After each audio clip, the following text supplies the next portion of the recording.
Donc, vous voulez savoir comment l'art et la politique peuvent se mélanger. Alors, en principe, c'est deux choses différentes et il y a des moments où il est nécessaire que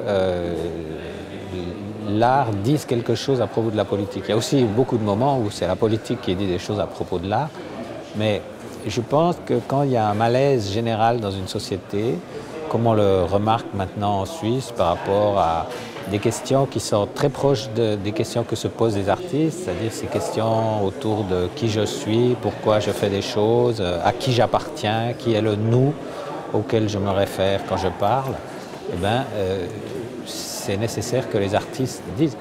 Tous les artistes n'ont pas envie de devenir quelque chose, ils n'ont pas une position particulière ou un droit particulier de le faire.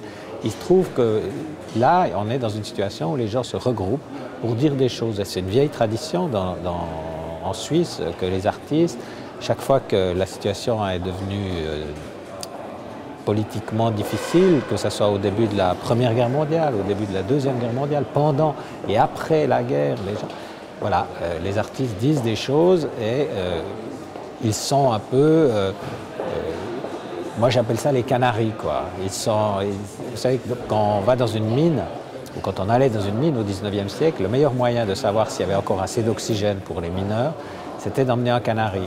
Et si ce canari arrête de chanter, c'est-à-dire qu'il n'y a plus assez d'oxygène, ça veut dire que c'est mauvais, c'est très mauvais et qu'on va avoir un coup de grisou.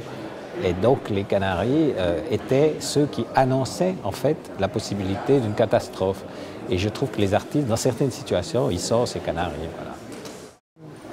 Alors bon, là je donnerai un petit point de vue tout à fait personnel qui n'a plus rien à voir avec le fait que je sois un artiste ou pas.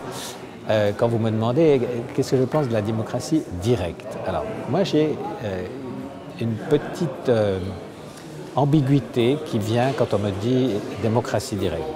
Je suis un démocrate, je ne suis pas une démocratie, et je pense que la démocratie directe, comme elle est souvent conçue, si elle était appliquée, c'est-à-dire un droit de la majorité d'imposer l'ensemble de ses vues, ça serait très très vite des impasses. Et je peux donner au moins deux exemples en Suisse où la démocratie directe ne suffisait plus. Quand on a dû créer le canton du Jura, si on avait continué de faire des votes en demandant à la majorité de la population d'un canton est-ce qu'ils étaient d'accord de lâcher la partie jurassienne du canton, on ne serait arrivé à rien. Il a donc fallu trouver un processus qui contourne la démocratie directe.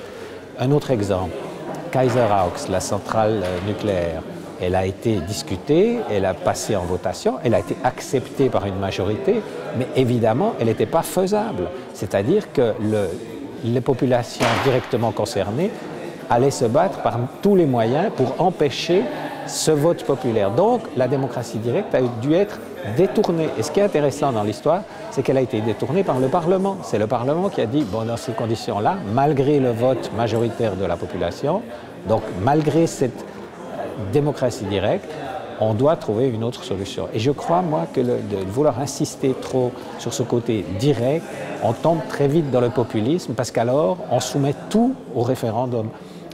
Et on soumet toutes les élections à des majorités simples, c'est-à-dire on élit le Conseil fédéral, c'est la démocratie directe qui l'élit, on discute de chaque traité international au niveau de la démocratie, alors qu'on sait très bien qu'en Suisse, ce n'est pas possible. Alors, on arrive à le faire dans certains cas, je pense qu'il y a des cas où c'est nécessaire quand on discute des droits fondamentaux, mais qu'on ne peut pas le faire sur tous les points et que ça, au contraire, c'est une paralysie de la démocratie parce qu'elle va être utilisée, la démocratie directe, comme un truc qui serait en dessus de la démocratie.